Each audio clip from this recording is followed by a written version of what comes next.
इस वीडियो के माध्यम से आज हम आप लोगों को बिहार बोर्ड वर्ग 8 अध्याय 12 ठोस आकारों का चित्रण, इसको अंग्रेजी में कहते हैं मैपिंग ऑफ सॉलिड शेप्स।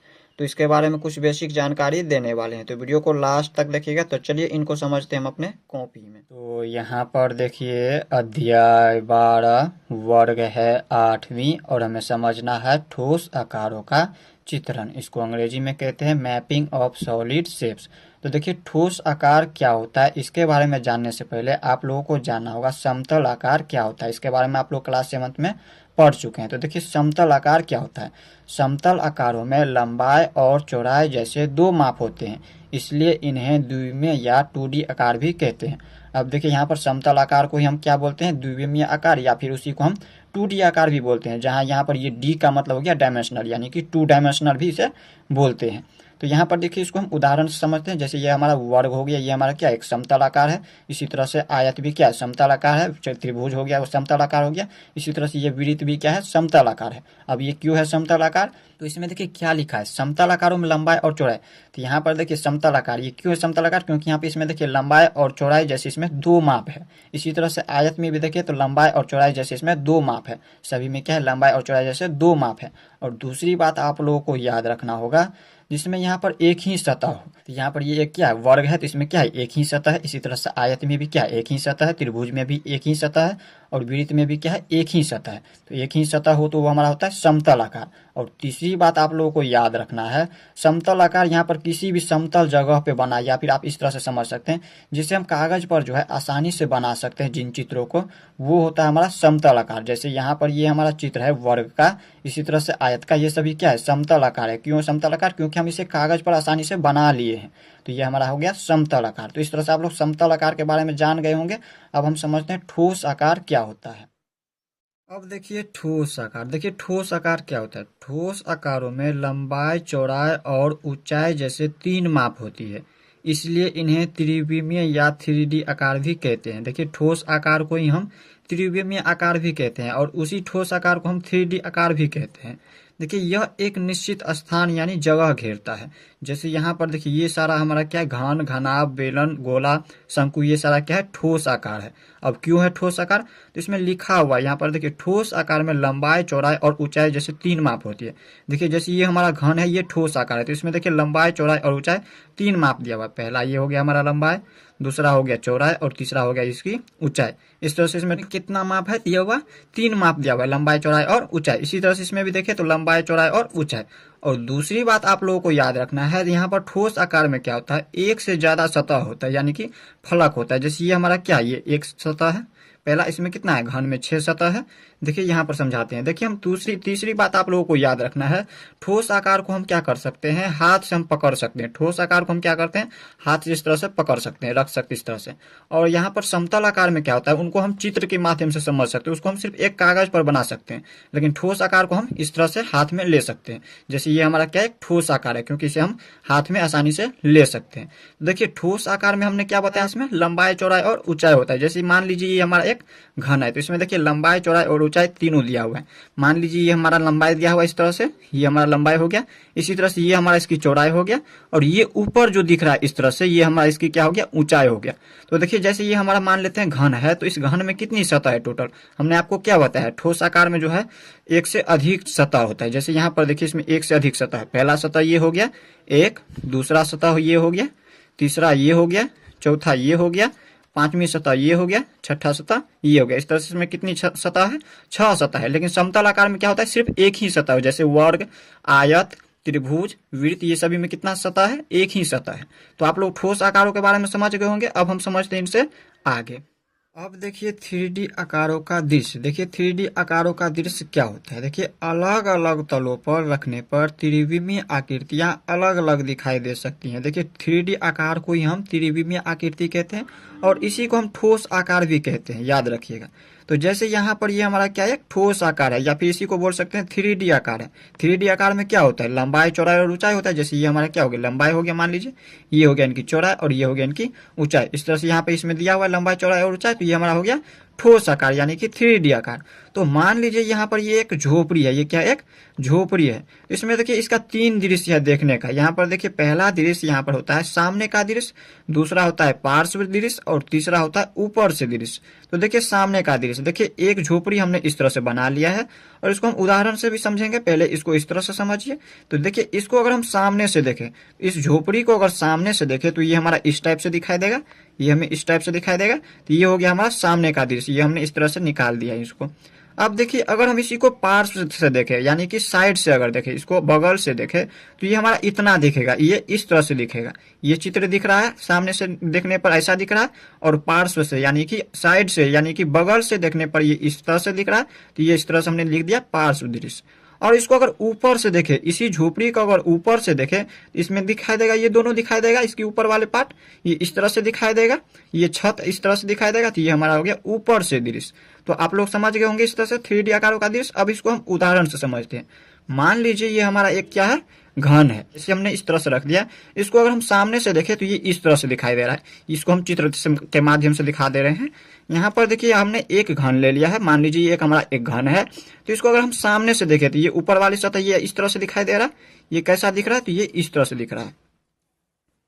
ये हो गया हमारा सामने का दृश्य। ये क्या हो गया, सामने का दृश्य। यहाँ पर लिख देंगे सामने का दृश्य, या फिर लिख सकते हैं सामने से दृश्य। अब देखिए अगर हम इसी को बगल से देखें यानी कि साइड से देखें तो ये हमारा इस तरह से दिखाई देगा। ये वाला पार्ट दिखाई देगा, यहाँ पर ये इस तरह से दिखाई देगा। ये हो गया हमारा बगल का यानी कि साइड का दृश्य। इसी को हम बोल सकते हैं पार्श्व दृश्य। तो ये किस तरह से दिख रहा है, ये इस तरह से दिख रहा है, ये इस तरह से दिख रहा है। ये हमारा हो गया पार्श्व दृश्य। और अगर हम इसी को ऊपर से देखें तो ऊपर से ये किस तरह से दिखेगा, तो ये हमारा ऊपर वाला दृश्य हो गया। तो ऊपर से दृश्य किस तरह से दिख रहा है, ये दिख रहा है हमारा इस तरह से। ये हमारा इस तरह से दिख रहा है। ये हमारा क्या हो गया, ऊपर से दृश्य, ऊपर से दृश्य। ये इस तरह से दिख रहा है। तो आप लोग समझ गए होंगे 3D आकारों का दृश्य। अब हम समझते हैं इनसे आगे।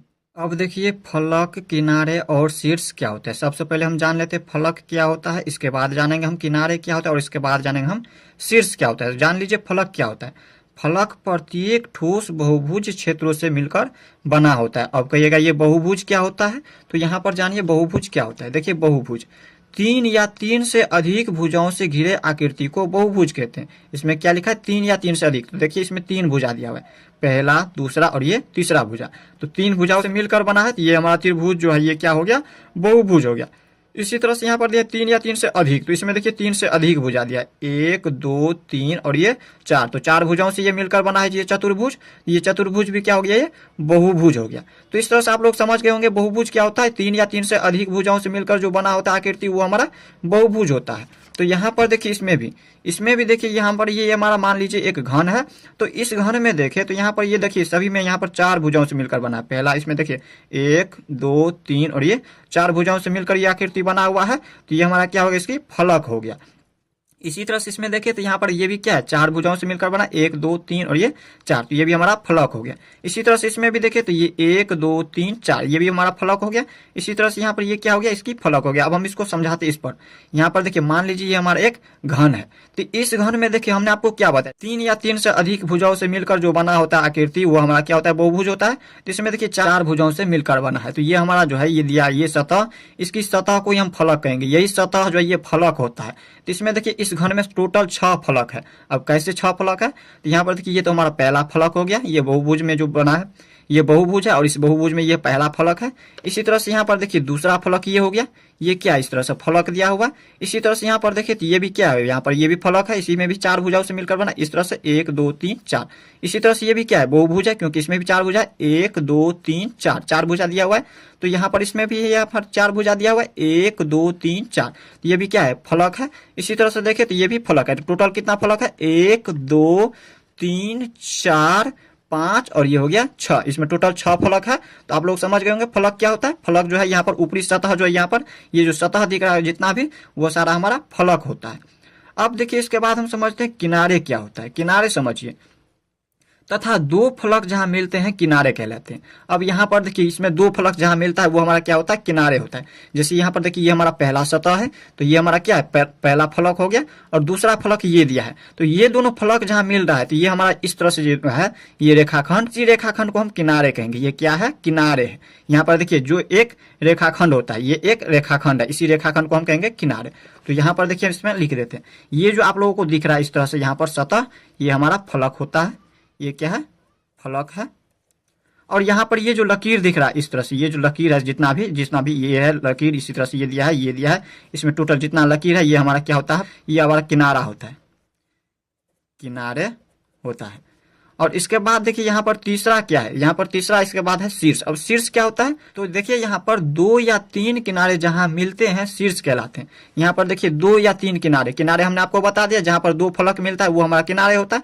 अब ये जो 2 किनारे जहां मिलता है, देखिए पहला किनारा ये हो गया और दूसरा किनारा ये हो गया, 2 या बोल सकते हैं 3 किनारा। तो देखिए तीसरा किनारा, पहला किनारा ये, दूसरा किनारा ये और तीसरा किनारा ये, इस तरह से दिया हुआ है। तो 2 या 3 किनारा, या तो आप इस तरह से 2 को जोड़िए, एक और ये दूसरा किनारा, तो ये हमारा क्या हो गया, इस तरह से यही हमारा हो गया इनकी शीर्ष, जो एक बिंदु है। यहाँ पर देखिए लिखा हुआ है जो एक बिंदु है, ये क्या एक बिंदु, जैसे यहाँ पर देखिए ये सारा हमारा क्या है, बिंदु है, इस तरह से ये एक बिंदु है, बिंदु, ये बिंदु को हम क्या कहेंगे, शीर्ष कहेंगे। तो इस तरह से आप लोग समझ गए होंगे यहाँ पर शीर्ष क्या होता है। देखिए यहाँ पर इसी तरह से यहाँ पर देखिए इसमें, तो यहाँ पर देखिए यहाँ पर पहला यहाँ पर इस तरह से रेखाखंड गया है, दूसरा यहाँ पर इस तरह से रेखाखंड गया और तीसरा यहाँ पर इस तरह से आया है, तो ये भी हमारा क्या हो गया, इनकी शीर्ष हो गया। इसी तरह से यहाँ पर इसमें भी देखे तो यहाँ पर इधर से मिल रहा है, दूसरा इधर से मिल रहा है और तीसरा इधर से मिल रहा है, तो ये भी क्या हो गया, शीर्ष। तो टोटल इसमें कितना शीर्ष है, तो गिनती कीजिए। यहाँ पर पहले तो हम इसमें लिख देते हैं, ये जो है यहाँ पर इस तरह से बिंदु है, यही बिंदु हमारा क्या होता है, शीर्ष होता है, ये हमारा शीर्ष हो गया इस तरह से। तो इसमें यहाँ पर देखिए एक घन में शीर्ष कितना होता है, किनारे कितना और फलक कितना होता है वो हम जानते हैं यहाँ पर। तो देखिए फलक कितना होता है, तो एक में यहाँ पर देखिए इसमें टोटल कितना फलक है, 1 2 3 4 5 6 फलक है, तो इसमें हम कहेंगे फलक की संख्या कितना है, 6। इसी तरह से यहाँ पर किनारे कितना होता है इसमें, तो यहाँ पर गिनती कीजिए, यहाँ पर 2 फलक के बीच में जहाँ पर ये जो हमारा रेखाखंड होता है ये किनारा होता है, इनका गिनती कीजिए। देखिए यहाँ पर 1 2 3 4, 4 के बाद 5 6 7 8, इसके बाद हो गया 9 10 11 और ये 12। टोटल इसमें कितना किनारा है, 12 किनारा दिया है, इसमें टोटल 12 किनारा है। अब हम जानते हैं शीर्ष कितना दिया है इसमें। देखिए शीर्ष क्या होता है, उसी को हम कोण भी बोलते हैं, शीर्ष को ही, जो एक बिंदु होता है। तो यहाँ पर देखिए जिस तरह से यहाँ पर देखिए इसमें यहाँ पर 2 फलकों के बीच में जो ये रेखाखंड होता था वो किनारे होता था, उसी प्रकार ये भी हमारा क्या है, यहाँ पर देखिए 3 किनारे जहां मिलता है, पहला किनारा, दूसरा किनारा और ये हमारा तीसरा किनारा जहां मिलते हैं वो हमारा एक बिंदु, यहाँ पर जो है ये बिंदु बनता है वो हमारा एक शीर्ष कहलाते हैं, यानी कि कोण कहलाते हैं। तो यहाँ पर देखिए इसमें टोटल कितना कोण दिया है, यानी कि शीर्ष दिया है। तो पहला शीर्ष ये हो गया, दूसरा शीर्ष ये हो गया, इसी तरह से ये हो गया तीसरा शीर्ष, ये हो गया चौथा शीर्ष, ये हो गया 5वीं शीर्ष, ये हो गया 6ठी शीर्ष, ये हो गया 7वीं शीर्ष और ये 8वीं शीर्ष। इसमें देखिए शीर्षों की संख्या 8 है। देखिए 1 2 3 4 5 6 7 और 8 शीर्ष, इसमें टोटल कितना है, 8 शीर्ष है। शीर्षों की संख्या 8, किनारे कितना है, तो 1 2 3 4 5 6 7 8 9 10 11 12, सॉरी ये गिनती हो गया है, ये हो गया 11 और ये हो गया 12। इस तरह से इसमें कितना किनारा दिया हुआ है, 12 किनारे दिया हुआ है। और फलक की संख्या देखिए ये ऊपर वाला, सॉरी ये सामने वाला हो गया और ये पीछे वाला हो गया, 2 फलक। इसके बाद देखिए ये हमारा ये ऊपर वाला हो गया और ये नीचे वाला हो गया, तो 4 फलक। ये हो गया साइड वाला, इस साइड का और एक इस साइड का, तो टोटल कितना है, फलक की संख्या 6 फलक दिया है। तो एक घन में आप लोग समझ गए होंगे फलक कितना होता है, किनारे कितना होता है और शीर्ष कितना होता है, और किसको कहते हैं फलक, किसको कहते हैं किनारे और किसको कहते हैं शीर्ष। तो इस तरह से आप लोग फलक, किनारे और शीर्ष के बारे में जान गए होंगे। अब हम समझते हैं इनसे आगे। अब देखिए उत्तल बहुफलक क्या होता है, ऐसे बहुफलक जिसके फलक उत्तल बहुभुज से बने हो उत्तल बहुफलक कहलाते हैं। यहाँ पर देखिए जैसे ये हमारा क्या है, उत्तल बहुफलक का उदाहरण है। तो जैसे यहाँ पर समझिए, यहाँ पर ये क्या है, इस तरह से ये हमारा एक चतुर्भुज है। तो इसमें देखें तो यहाँ पर सभी कोण, यहाँ पर देखें तो यहाँ पर ये 180 डिग्री से कम का कोण बन रहा है। तो ये हमारा क्या हो गया, उत्तल बहुफलक हो गया। अगर इसी तरह से इसमें देखें तो यहाँ पर देखिए ये इस तरह से बने रहा है। तो यहाँ पर देखिए ये 180 डिग्री से क्या हो रहा है, इसका कोण अधिक हो रहा है। तो यहाँ पर ये क्या हो गया, अवतल बहुफलक हो गया, क्योंकि हमें बताना है उत्तल बहुफलक, तो ये सारा क्या उत्तल बहुफलक। या तो आप इस तरह से समझ सकते हैं, जिसकी यहाँ पर भुजा ऊपर की ओर उठा हो वो हमारा उत्तल बहुफलक होता है। जैसे यहाँ पर देखिए इसकी यहाँ पर भुजा जो है, यहाँ पर ये क्या है, भुजा जो है ये अंदर की ओर धसा है। इसमें हम ऊपर से इस तरह से यहाँ पर मिलाएंगे तो यहाँ पर देखिए ये अंदर पर जा रहा है इसका भुजा। तो ये हमारा क्या हो गया, उत्तल बहुफलक, सॉरी अवतल बहुफलक हो गया। हमें उत्तल बहुफलक के बारे में जानना है। तो यहाँ पर इसमें देखें तो यहाँ पर इसमें हम ऊपर से नहीं मिला सकते, इसको हम यहाँ पर अब यहाँ पर ऊपर अगर कहीं से भी मिलाएंगे तो ये नहीं मिल पाएगा, क्योंकि यहाँ पर ये ऊपर की ओर उठा हुआ है। तो आप लोग समझ गए होंगे उत्तल बहुफलक क्या होता है। ये दोनों जो है यहाँ पर ये हमारा उत्तल बहुफलक का उदाहरण है। अब हम समझते हैं इनसे आगे। देखिए सम बहुफलक क्या होता है। देखिए सम बहुफलक क्या होता है, एक बहुभुज तब सम बहुफलक कहलाते हैं जब उसके सभी फलक सर्वांगसम सम बहुभुजों से बने हो तथा प्रत्येक शीर्ष पर मिलने वाली फलकों की संख्या क्या हो, समान हो। जैसे यहाँ पर देखिए ये हमारा समबाहु फलक का उदाहरण है और ये नहीं है समबाहु फलक।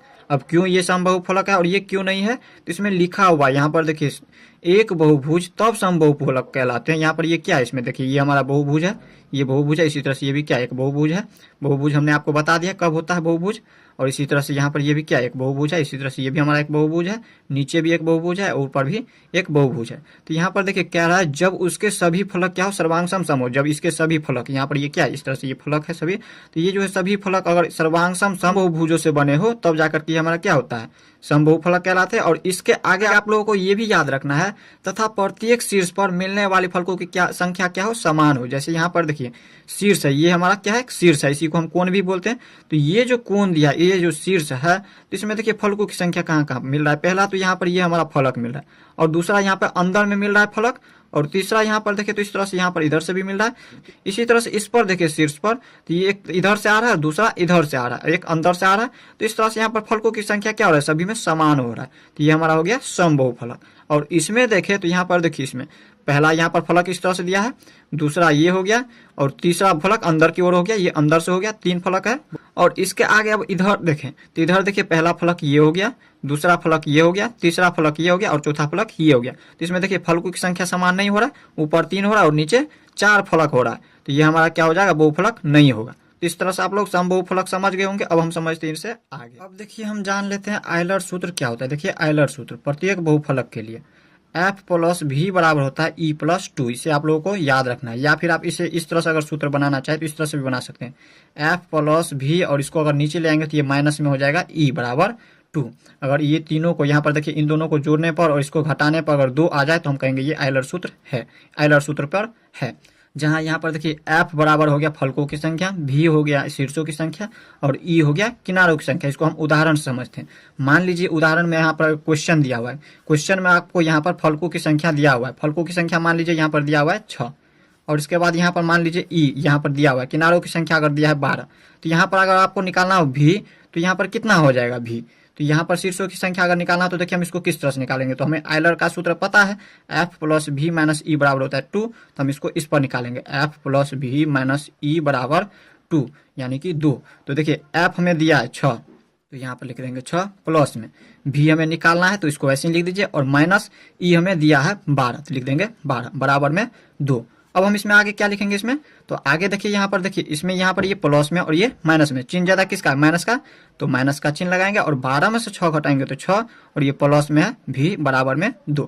अब हम इसमें क्या करेंगे, इसमें तो V का हमें मान निकालना है, तो V को वैसे ही रहने देंगे सर, और इसको हम ऊपर ले जाएंगे तो ये क्या है 2 दिया है तो 2 लिख दीजिए, और जब इसको ऊपर ले जाएंगे तो ये माइनस में है तो ये हो जाएगा प्लस में 6। तो यहाँ पर देखिए V का मान निकल चुका है 8।